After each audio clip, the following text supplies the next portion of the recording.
so we just finished talking about the first filter of the conscious mind, delete.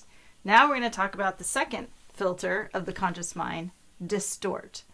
So when it comes to this filter at the conscious level, what's going on is the mind takes everything personally. It wants to relate to the information coming in so it can put meaning to it. It can define, what does this information mean?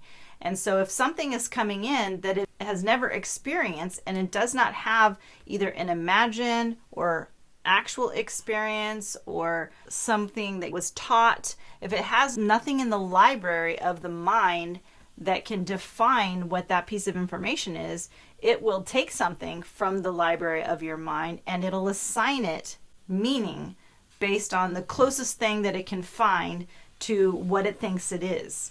And so now what's going to happen is that information that came in is going to be slightly distorted, right? It'll be what it was originally with a little bit of a twist because it'll be changed based on whatever information meaning got applied to it from what already exists in your mind, right? So we call that distort. So now that's no longer exactly the same. An example of this would be what, Jason? The witnesses on the stand, for example. Yeah, that's a good one. So you have a situation where there's a court case and they have witnesses and the witnesses will come up and everybody was there at the event and they have a slightly different explanation or account of what occurred.